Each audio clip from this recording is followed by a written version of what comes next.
Hola, buenos días chicos. Bueno, yo soy el doctor Carlos Simón. Hoy vamos a ver la unidad 20, oclusión intestinal, clasificación, etiología, fisiopatología, semiología, síntomas, diagnóstico y tratamiento. Un poco de todo. Bueno, vamos a empezar. La oclusión intestinal es la detención total o parcial del tránsito intestinal. Es decir, si tenemos todo el intestino, sea delgado o sea grueso, y en algún lado se obstruye por alguna causa, el tránsito intestinal, y a eso le vamos a llamar oclusión intestinal. Normalmente se va a caracterizar, si tengo la manguera que es el intestino obstruida y la cerré, voy a tener vómitos, casi con seguridad. Voy a tener distensión abdominal, porque todo ese líquido y aire no tiene por dónde salir, y no voy a tener deposiciones. Groseramente sería eso. Es importante, sí, porque es uno de los motivos de consulta más corriente en cirugía de urgencia y temas terapéuticos, y tiene una morbilidad y tiene una mortalidad significativa o importante. Como dijimos, es una de las indicaciones más comunes de cirugía de urgencia. En el intestino delgado, entonces cuando le preguntemos, ¿qué es la causa más frecuente de obstrucción intestinal? Las bridas y las adherencias. Y fíjense que las bridas y las adherencias se producen en pacientes que han sido operados de algo. Entonces, cuando la mayor parte de la cirugía era abierta, había muchísimas más posibilidades de tener adherencia por justamente la contaminación que se provocaba al hacer cirugía abierta, el mayor toqueteo de asas, de mesos, los productos con los que se le ponían los guantes, el mismo látex, el toqueteo, eso provocaba adherencias. Entonces, en el intestino delgado, las causas más frecuentes de adherencia son adherencias híbridas. En el colon no va a ser adherencia, muy raro, es el carcinoma. Los divertículos, que los vemos mañana o pasado, pero efecaloma, es decir, si ustedes van a un geriátrico con oclusión intestinal, lo más probable que a ese individuo lo que tenga sea un fecaloma. Debería ser lo más probable. Bien. La hernia estrangulada también es una causa importante. Esta placa es lesión porque estaba metido adentro de una hernia. ¿Bien? Entonces, es una causa importante. Y el ilio o la obstrucción intestinal más común que van a ver va a ser el postoperatorio inmediato. Muchos postoperatorios cursan con un ilio funcional, con una peritonitis inflamatoria química por la misma cirugía, y el paciente está ileado. Bueno, es una obstrucción intestinal. Ahora sabemos que es fisiológica, que es mientras dura ese postoperatorio, y que luego tiene que recuperarse. Les vamos a preguntar cómo clasifica una oclusión intestinal. Y van a ver que hay 1000 formas de clasificarla. Entonces no digan, no sé, o piensen un poquito. Entonces, la obstrucción puede ser mecánica. Si en la manguera, que es el intestino, algo la tapó. O puede ser funcional, una alteración en la motilidad que lo paralizó. Esas podrían ser ya dos causas. Podemos ver los ejemplos. Acá está, en el ilio mecánico, si les dije, y vuelvan a hacerse cuenta que ustedes tienen, van al patio están regando y la manguera en algún lado dejó de recibir agua. Bueno, ¿qué pasó? En algún lado algo hizo que eso se obstruya y el resultado va a ser que explotó allá en la canilla, saltó la manguera. Bueno, ese fue el vómito. Y dejó de eliminar materia. Fue que no salió más por la manguera. ¿Y qué pasaba? O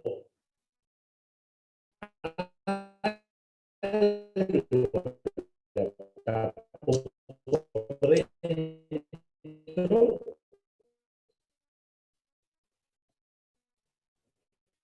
que se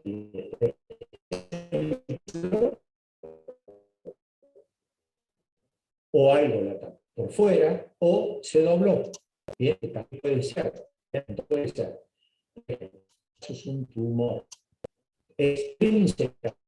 La dobló, le enganchó a la manguera con la mesita de jardín y se dobló. Ya es estrangulado. Entonces,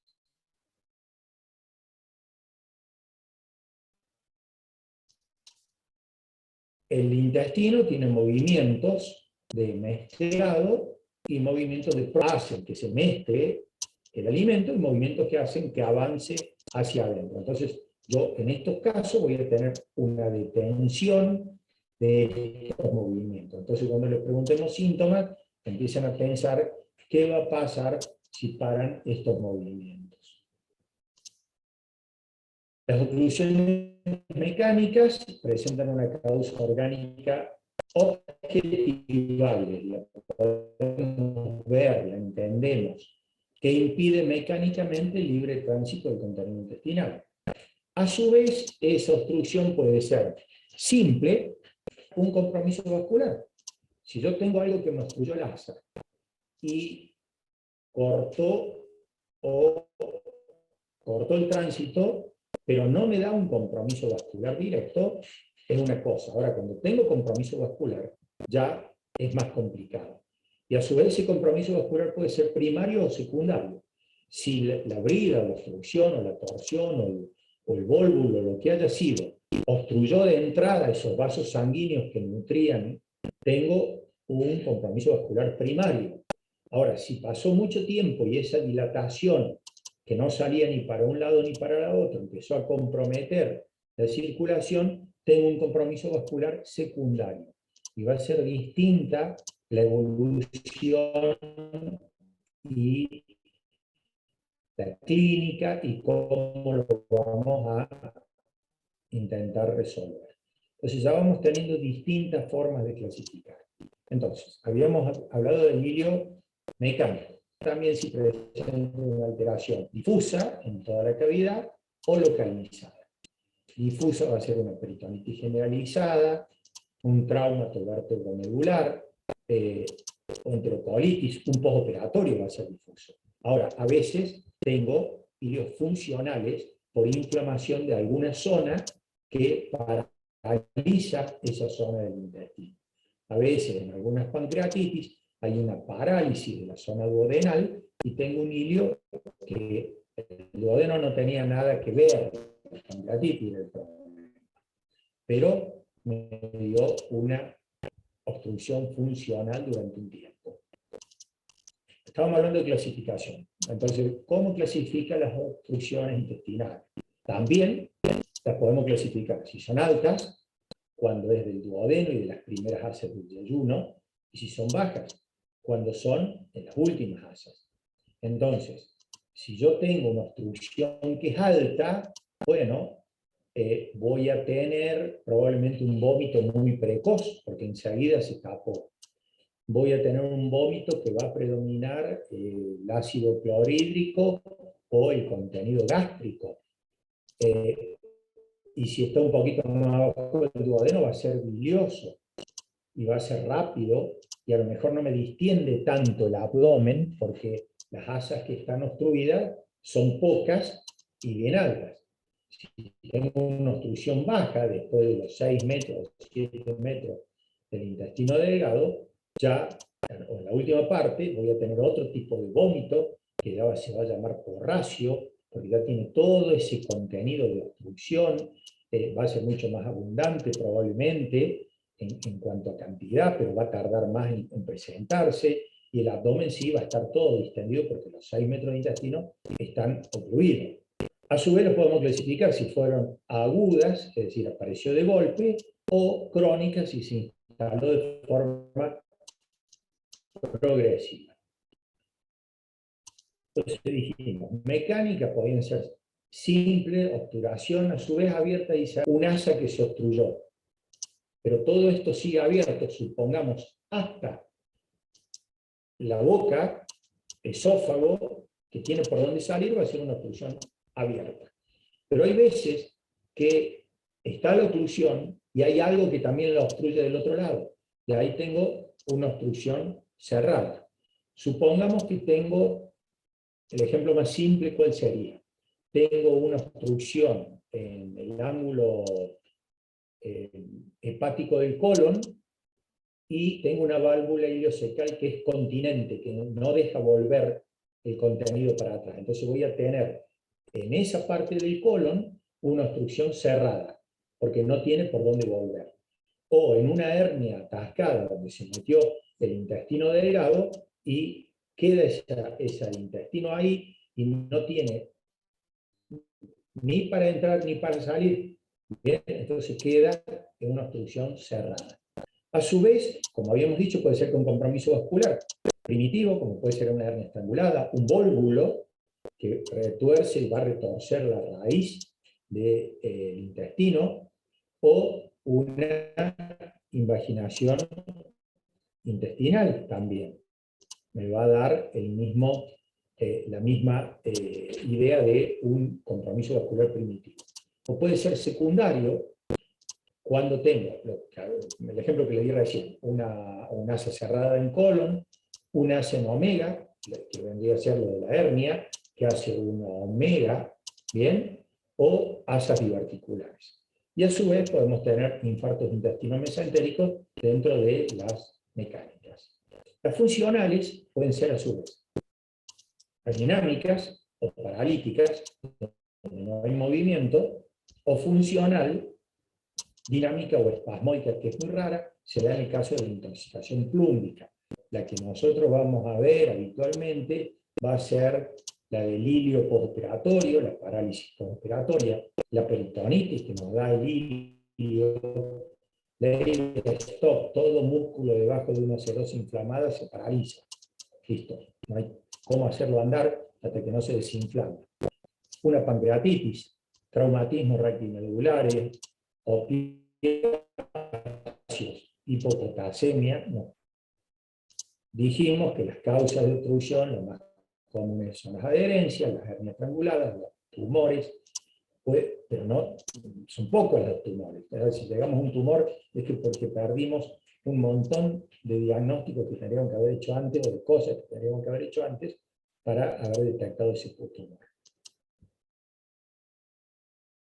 Esto es lo que yo decía, las laparotomías se complican en un 3% con algún episodio oclusivo.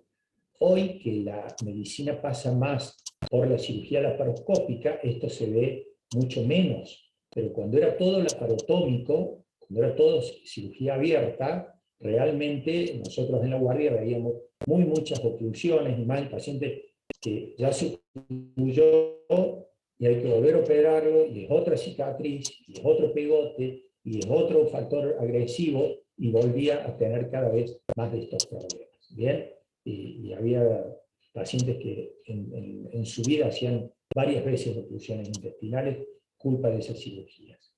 Acá tienen causas de oclusión, vamos a repetir, no importa, porque algunos dirán, ¿por qué están repitiendo? Después cuando les preguntamos no tienen idea, así de simple. Entonces, tratemos de ver si entramos. Causas de obstrucción, adherencias, hernias, tumores, intususcepción, vólvulos, enfermedad inflamatoria intestinal, estenosis, fibrosis quísticas. Bien. En el hígado y en el intestino grueso Sí, ya entra el cáncer de colon, el megacolon, los vólvulos, los divertículos, enfermedad inflamatoria intestinal, colitis actínica o radiaciones, que también nos puede provocar obstrucciones en el colon. De nuevo, oclusión según la relación con la pared, otra clasificación que ya lo habíamos visto recién. Extraparietales, extras, de afuera, cerró el tubo desde afuera, bridas, adherencias, compresiones extrínsecas. Parietales, atresias, enfermedad de Crohn, que ya la vamos a ver también en estos días, colopatía diverticular, que tenemos también toda una bolilla de esto, los divertículos terminan haciendo inflamaciones, diverticulitis, donde se puede dar un cierre del intestino, del colon. En el Crohn también, el Crohn, acuérdense, que afecta todo el grosor de la pared del colon. Entonces, en el Crohn también se dan estas inflamaciones, engrosamientos parietales que terminan generando obstrucciones parietales. Los tumores benignos y malignos, que después tenemos que hacer el diagnóstico diferencial entre todos ellos. Y dentro de la luz, besoares son los cuerpos extraños, ¿verdad? Que están. Entonces, ¿cuál será el más frecuente? Habitualmente es el tricobesoar, gente que come pelos y que le produce obstrucción. Hay fármacos besoares, hay muchas cosas que pueden provocar obstrucciones, gente que tiene patologías psiquiátricas en las cuales comen materiales, los fitos besoares, materiales que no se van a degradar en el intestino, en el organismo, y les va a provocar obstrucciones.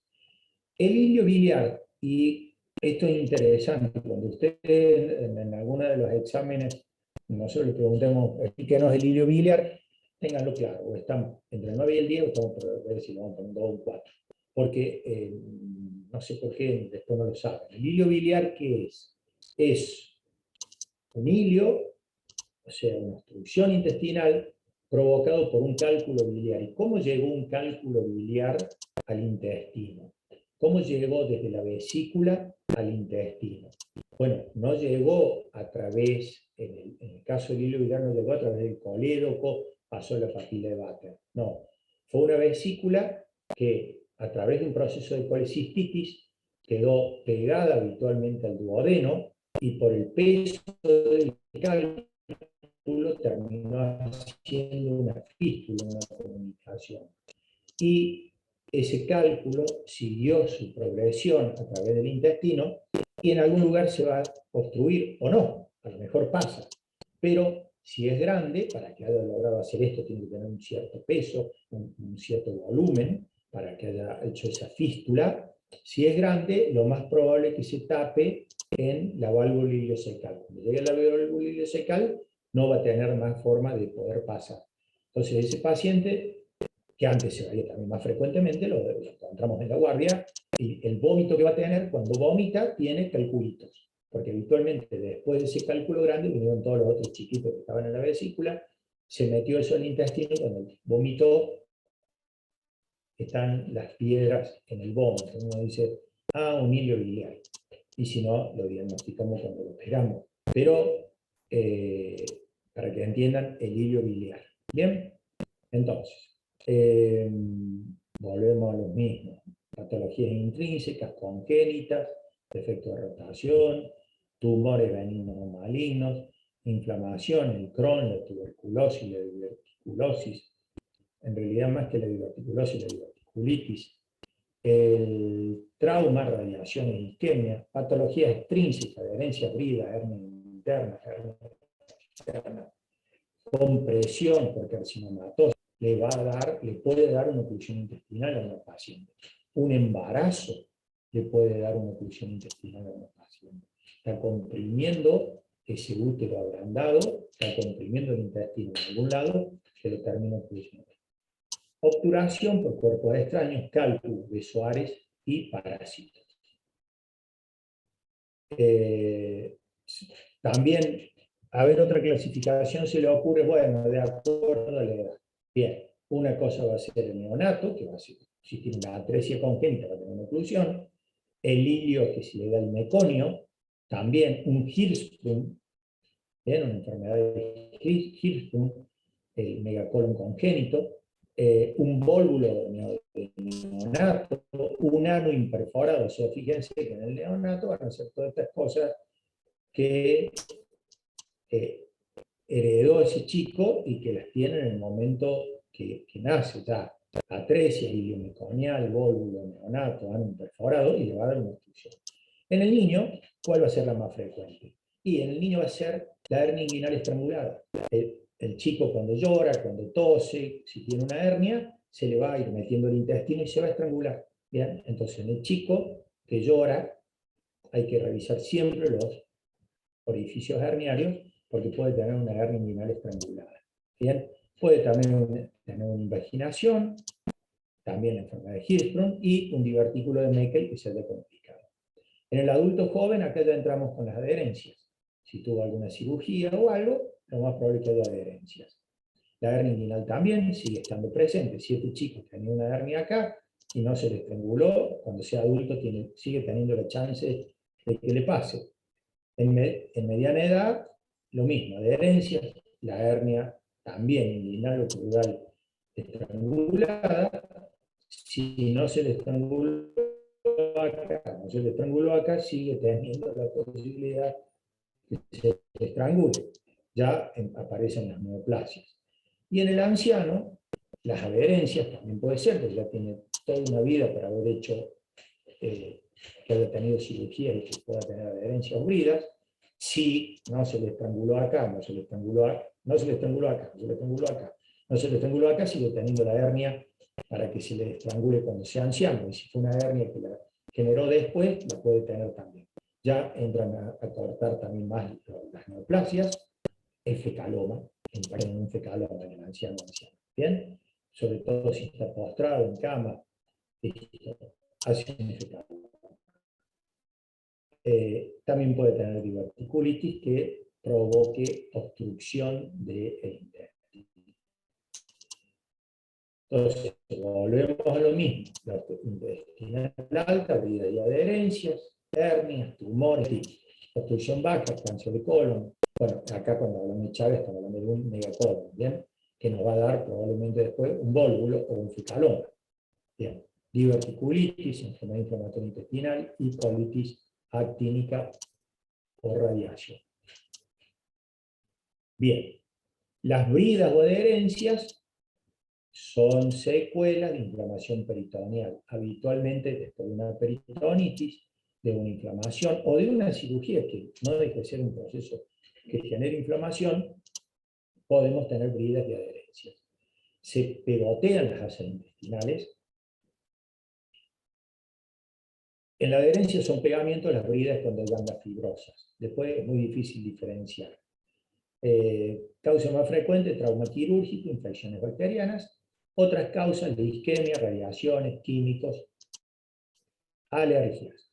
Principal causa de obstrucción del intestino delgado son las bridas y adherencias. Acá tienen una brida, como obstruye el intestino. Acá tienen otro tipo, en el cual deja un asa en omega, que es lo que pasa en una hernia. Y acá tienen una torsión directamente del intestino. Y acá tienen adherencias. No es tan fácil diferenciar una de otra. Fíjense, esta brida en este intestino, ahí hay una brida postoperatoria, muchos años después de una cirugía, donde se fue metiendo el intestino y terminó ocluyéndolo. ¿Bien? Y se metió un asa ahí, y hay otra asa acá, y esto provoca todo un fenómeno inflamatorio alrededor, y provocó todo el cuadro de obstrucción.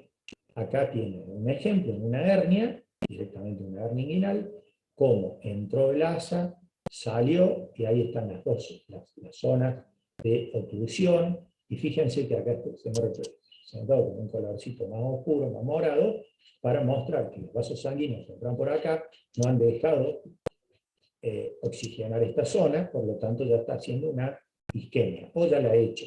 Entonces lo más probable es que este paciente debe resecar ahí, resecar acá y anastomosar y sacar todo esto para que no vuelvan también todos estos productos tóxicos al organismo. En este caso se está haciendo, se resecó el intestino y estamos mostrando cómo se hace, una de las tantas formas de hacer una sutura intestinal, ¿bien? Ya con tejido sano. Este es el ejemplo de lo que sería una intususcepción, que se da habitualmente como se da en los chicos. El intestino se telescopia dentro del otro. Fíjense lo que pasa. Se mete adentro y empieza con su movimiento propulsorio a querer avanzar y se va metiendo cada vez más. Y acá, ¿qué pasó? Cuando se metieron los vasos sanguíneos. Entonces, esta zona va a avanzar un rato y luego se va a quedar sin circulación. Entonces se va a terminar necrosando. Entonces vamos a tener una peritonitis con todos sus componentes por intususcepción. ¿Bien? Ejemplos de hernia estrangulada. Bueno, acá está el ilioiliac. Acá era un poco el ejemplo. ¿Bien? Es decir, el cálculo pasó y se obstruyó en la válvula iliocecal o en algún lugar del intestino. Provocó una obturación. La invaginación, lo que habíamos visto recién, y hernias que se han estrangulado, ¿bien? Directamente a través del anillo o a través de una brida, en este caso, se ha provocado una estrangulación. Acá tienen la idea, la hernia, empieza, esto es tejido grasa preperitoneal, en esta hernia pasa un poquito, luego ya cuando se empieza a meter el intestino, entra gas, sigue aumentando la presión, no puede salir porque algo lo obstruye, sigue entrando gas, se sigue deslizando el intestino porque va reptando, buscando avanzar y no puede salir más. Entonces, en esto no puedo salir más, si tengo compromiso de los vasos sanguíneos, voy a tener una hernia estrangulada con una necrosis intestinal. Bien, que va a ser totalmente distinta a la gravedad de tener otro tipo de una hernia simple. Los besoares son masas compactas que ocupan parciales totalmente del intestino. Son residuos no digeribles. El tricobesoar, asociado habitualmente a trastornos psiquiátricos,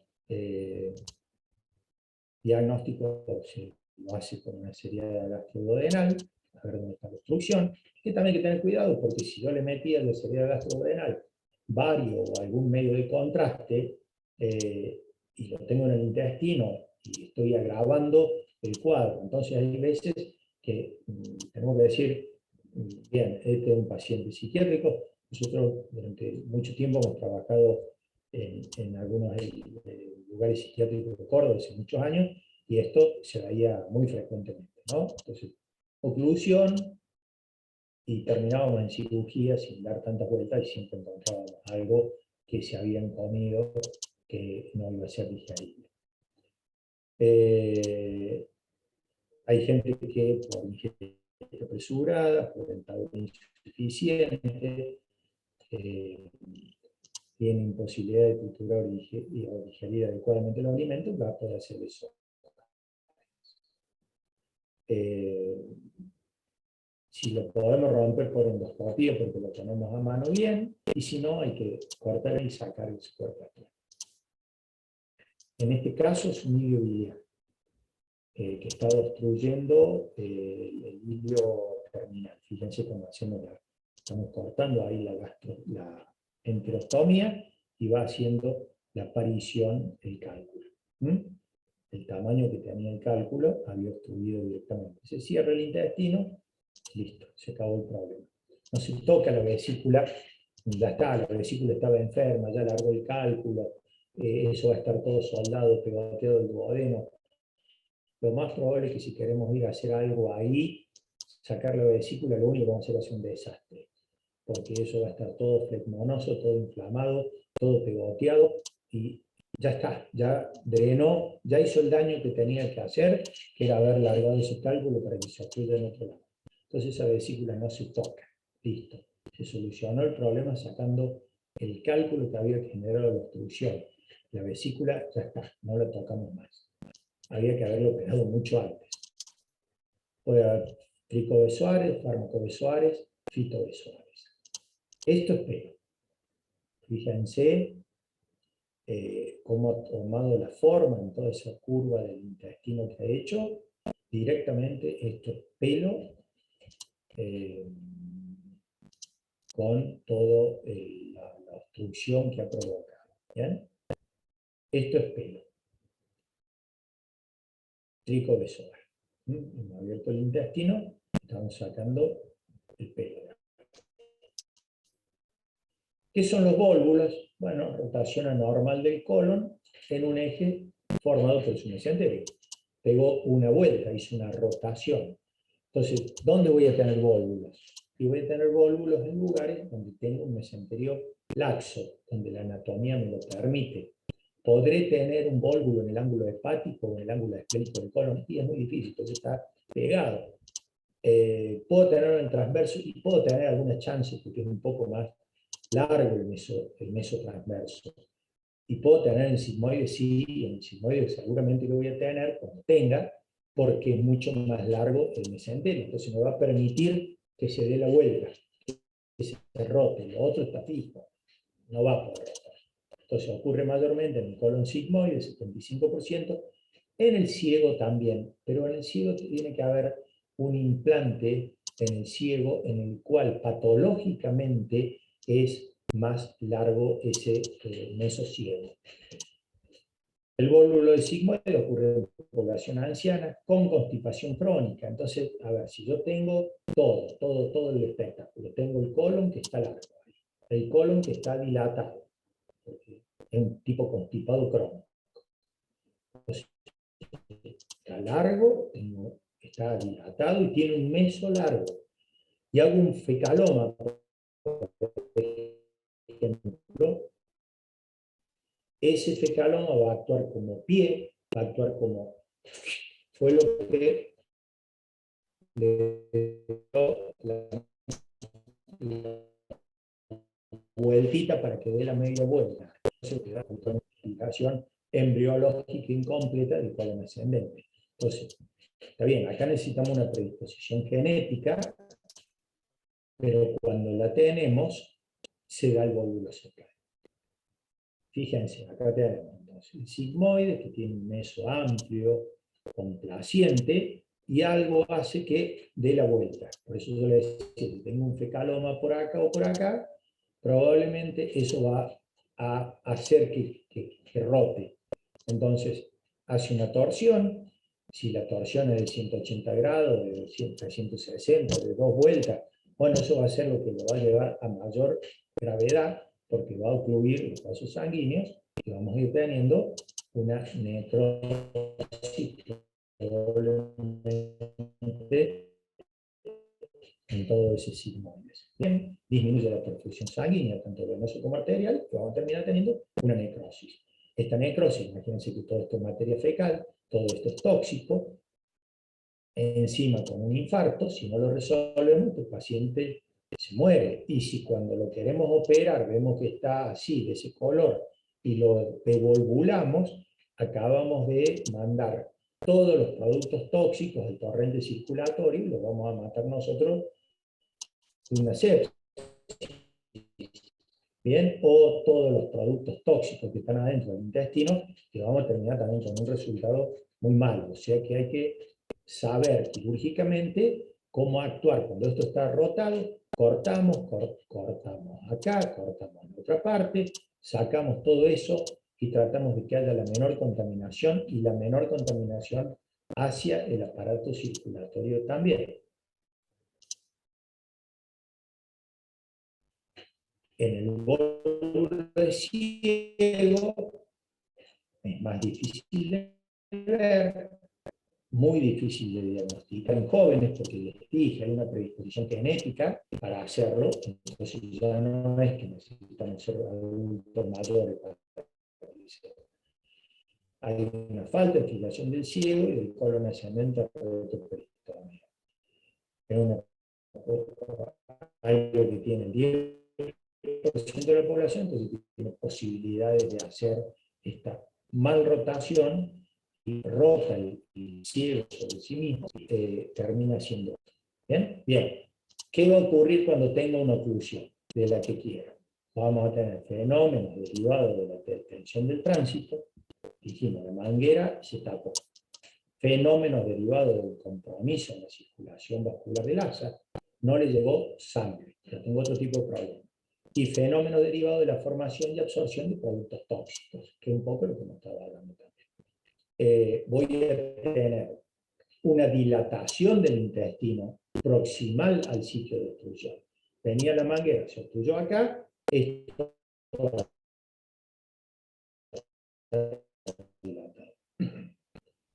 Por vómito, bien. Y eso va a llevar a deshidratación, trastornos metabólicos, hipovolemia y shock. Y en la estrangulación, si no la resolvemos, dijimos que se iba a quedar sin circulación. Si se queda sin circulación, ¿qué va a hacer? Se va a necrosar. Si se necrosa, ¿qué va a pasar? Se va a perforar.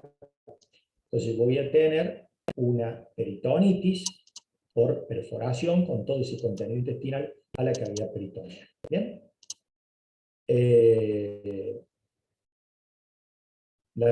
Acuérdense que las secreciones digestivas son unos 9 litros por día, entonces si yo tengo eso alterado, algo está pasando mal.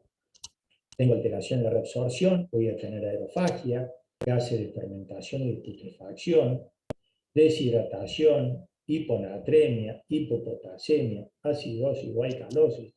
Todo ese líquido me está conformando un tercer espacio intestinal, pero no va a ningún lado, no me sirve de nada todo ese líquido.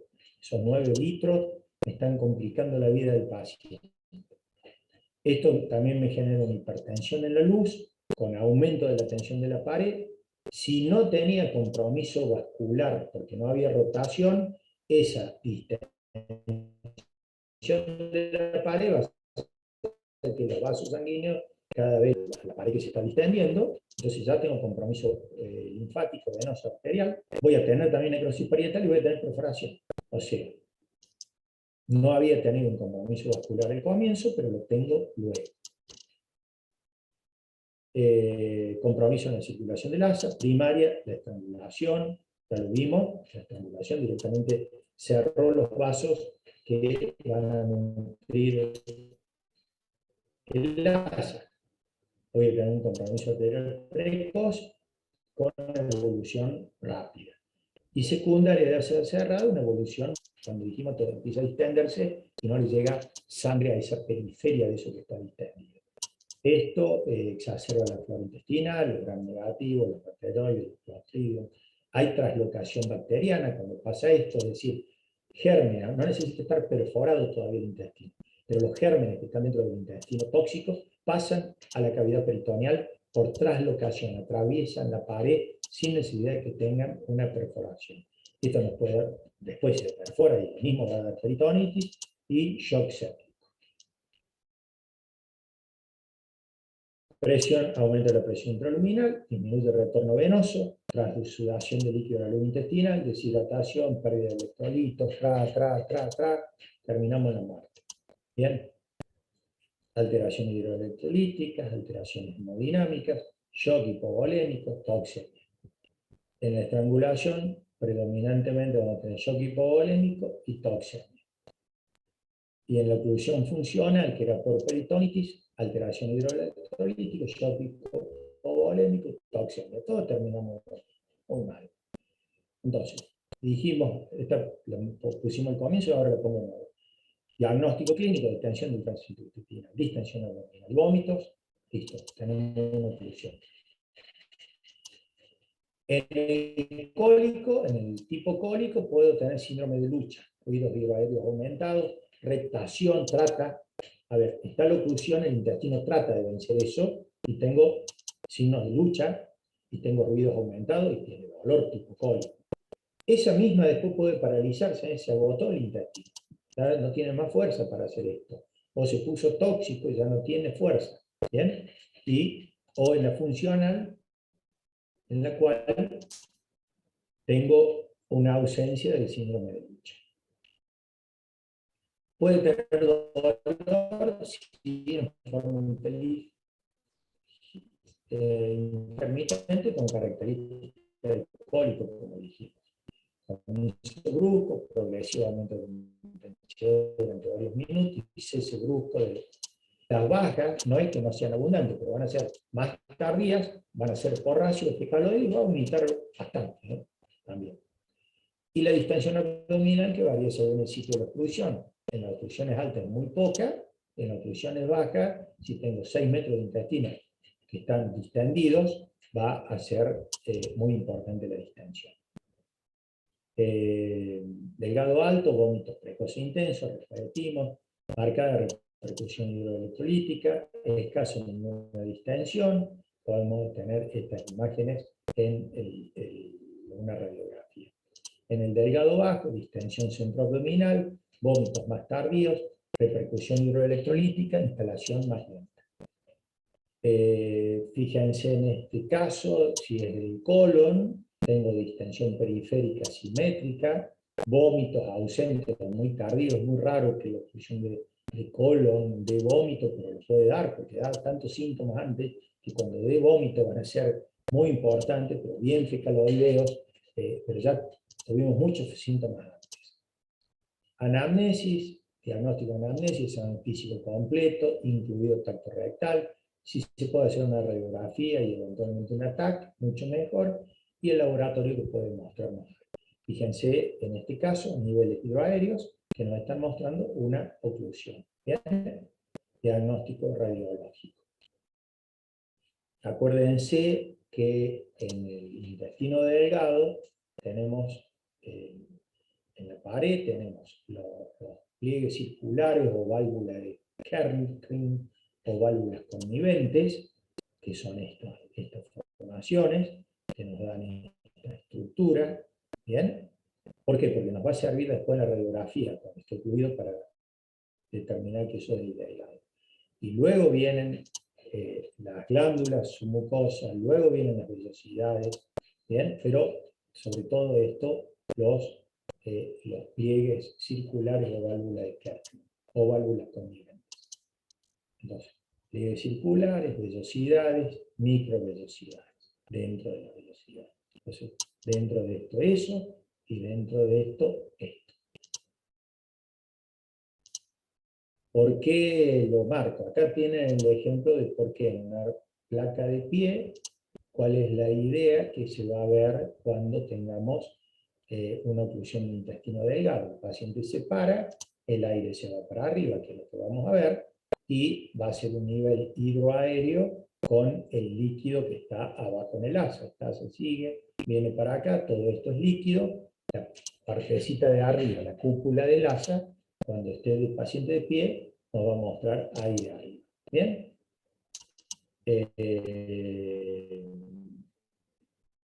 Entonces, esto es el famoso esqueleto de Arenque que van a leer en los libros, y dice oclusión en esqueleto de Arenque en el paciente acostado, porque se ve esta imagen que lo han representado con esto. Se lo muestro como curiosidad, pero este año pensando que era el esqueleto de Arenque. En este caso es una dilatación de colon, no es central, es periférica, con grandes cantidades de aire. En este caso también es colon, es periférico, bien, en dilatado. Puede servir la tomografía, claro que puede servir, sin duda. Se notan en este caso, a ver, bueno, todo esto es asas dilatadas. Acá tenemos la imagen en pila de moneda, que es cuando está el paciente en decúbito, acostado, el aire va para arriba. Entonces, en esas austras, no, perdón, las austras, no vayan a decir austras porque va a ir mal. Las austras las usamos para hablar de colon. Esas pliegues de Kerr o válvulas conniventes nos dejan estos espacios que generan esta imagen que se le llama en pila de monedas. ¿Bien? En el paciente de pie, niveles hidroaéreos. En el paciente acostado, pila de monedas por las válvulas conniventes. La idea, una radiografía simple de abdomen, tiene que tener algo de aire, tiene que tener una burbuja gástrica normal, una burbuja de la nariz normal, bien, un poco de aire en el colon. Este paciente es normal. El tema es cuando se ocluye, que empieza a tener, esto es normal. Dijimos, un poco de aire ahí, un poco de aire ahí, está bien, no está mal. Y en el paciente acostado también esto es lo normal que vamos a ver. Acuérdense, si el paciente está acostado, el aire se va de arriba, y sacamos la foto de arriba, por eso vemos todo este aire. Cuando se para, el aire se va hacia arriba y va a estar en estos lugares. Y la idea de la pila de monedas es esto, ¿bien? Que sería lo que correspondería a los pliegues de Kerpin. ¿Bien? Una adherencia, hernia, vólvula, intusulación, hilo, válvulas coniventes, pliegue de Kerpin. Esta es un poco la idea, ¿bien? Para que entiendan de qué son, por qué se ve esto que se lo ha identificado como pila de monedas. Más imágenes, colon, en donde ya se ven austras. Entonces, para que se ubiquen anatómicamente en una placa, en el hígado, las costillas, esto va a ser ángulo esplénico, el intestino delgado al medio, el colon bien periférico, bien, para que ubiquen dónde está cada parte en ese intestino, en esa placa. Ahí tienen una imagen del intestino grueso, periférica. En este caso, era un megacolon tóxico, que es cuando tenemos un megacolon que aparece probablemente después del colesterol, después de un Crohn, y cuando tiene más de 6 centímetros de colon, bueno, ya tenemos un Crohn, ya tenemos un megacolon tóxico. Obstrucción de intestino delgado, ahí tiene unos niveles, paciente parado, y tiene la pila de moneda, paciente acostado. Intestino grueso, bueno, cuando la válvula ileocecal está competente, acá tenemos toda esta dilatación, cuando es incompetente, paso el líquido, aire y líquido del colon hacia el intestino delgado. El bólulo de Sigman tiene esta imagen, este es un grano de café, porque el libro dice imagen en grano de café. Uno mira esto y dice, ¿qué tiene que ver esto con un grano de café? Bueno, esto es la imagen en el bólulo de Sigma que vamos a ver en una radiografía. Este es un bólulo de ciego, vuelve lo mismo. Es difícil, lo importante es que sepamos que tiene un bólulo, ¿bien? Que tenemos algo que no está bien. No es tan importante en ese momento saber de qué es, porque todos nos hemos equivocado por uno puede decir muy y después decir. Si bien hay cosas para diferenciarlas, no es tan fácil. Fíjense ese vólvulo de sigmoide como está ahí. Vólvulo de sigmoide nuevamente. ¿Bien? Nos sirve la ecografía, sí, identifica las asas dilatadas, que contienen una gran cantidad de líquidos, útil en obstrucciones altas, y identificación de asas intercaladas con vólvulo no, es rápido, es sencillo, hay una ecografía, la tomografía muy útil, realmente muy útil, y algo que tienen que tener en cuenta también es que puede existir pseudoobstrucciones intestinales. Son obstrucciones funcionales de un segmento del intestino asociado a alguna enfermedad neurológica, demencia, alteraciones cardíacas, Chagas mismo puede provocar. Bien, entonces no son obstrucciones, son pseudoobstrucciones. Bueno, eso ya lo van a ir manejando clínicamente. El síndrome de Ogilvie es una pseudoobstrucción colónica aguda, es transitoria, reversible, pero lógico.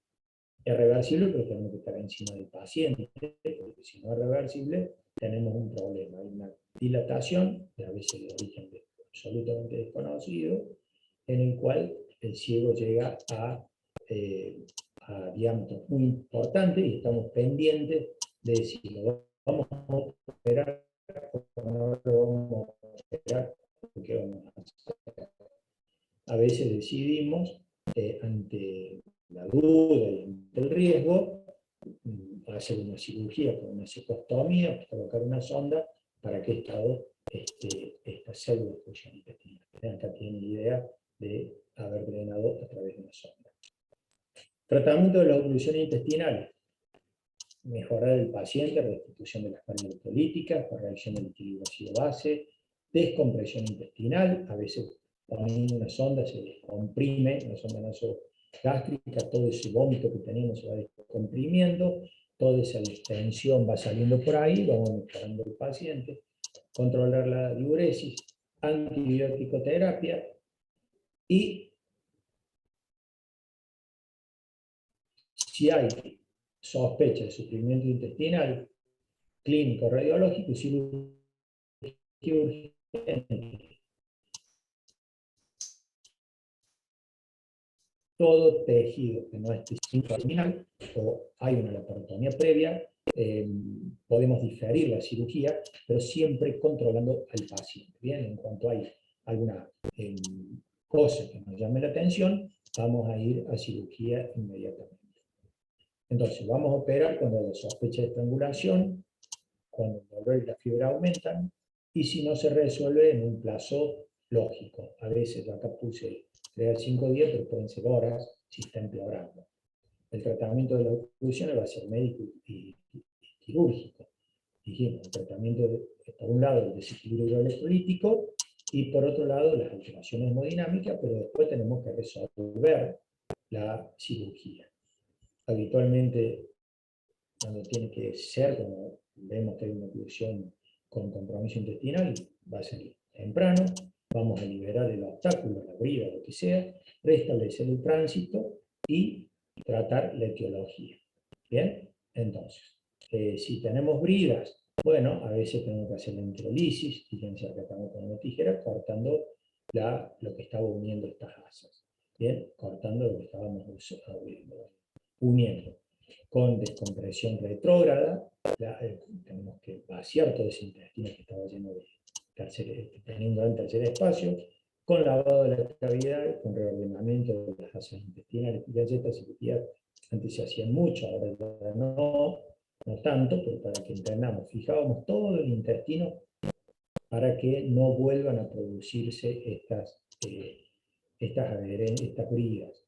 Esto se llamaba operación de Noble, era una mega cirugía que hacían en aquel momento, o la fijábamos a través del meso sin ligar los vasos sanguíneos para que las asas quedaran. Para que entiendan que estas cirugías de plicatura eran más que habituales.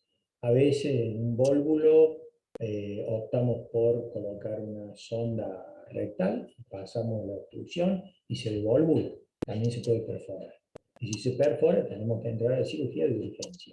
Bien, pero tenemos que saber que tenemos la posibilidad esa.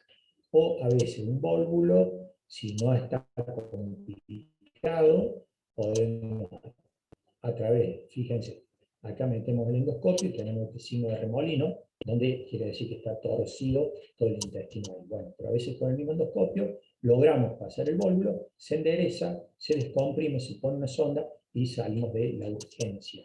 O a veces, cuando metemos el endoscopio, se perfora el colon y tenemos que entrar a cirugía de urgencia. O sea, a veces esta cirugía van a necesitar una resección con cierre distal y ostomía proximal. Esta es una hernia que estaba, esto fue un Meckel con inflamación. Acá está el Meckel que hizo directamente, que estaba introducido en el intestino en el saco herniario. Ahí tienen una hernia estrangulada como la veían de afuera. Esta también es una hernia, era la de la foto anterior. Y esto también es una hernia con estrangulación. ¿Bien? Fíjense, no va a ser lo mismo la evolución de este paciente, donde vamos a resecar acá, y vamos a unir, y se supone que llegamos a tiempo, que la de este paciente, donde todo este intestino delgado está absolutamente necroso. La toxicidad que tiene este caso es gravísimo. Bien, ha hecho un infarto intestinal en una gran parte del intestino. todo este intestino va a tener que ser resecado, le va a quedar poco para su función digestiva, pero le va a quedar demasiado para su toxicidad que va a tener. ¿Bien? Bueno, esto en este caso fue por un tumor, pero si fuera una obstrucción por un tumor, a veces podemos resecar y anastomosar en una vez, depende de los tejidos, depende cómo esté, depende de la peritonitis que lo hemos tenido o no, y a veces no podemos. Bien, en este caso se resecó el ciego y se resecó la última parte del ilio, del yuno ilion, y se hizo una anastomosis lateral. Las anastomosis pueden ser terminales, como en este caso, laterales, terminales. Ven esta parte es terminal, esta es lateral, esta es terminal, entonces la anastomosis lateral. Bueno, eso va a depender de las posibilidades que tengamos. Los pronósticos de estas oclusiones va a ser de acuerdo a qué pasó, qué tan grave está, qué posibilidades de sobrevida tiene, y una vez que tengamos las posibilidades de sobrevida, cuál fue la causa y si la pudimos resolver. Entonces los pronósticos van a depender de muchas cosas. Bueno, creo que este capítulo está bastante completito y nos vemos mañana con otro tema. Chao.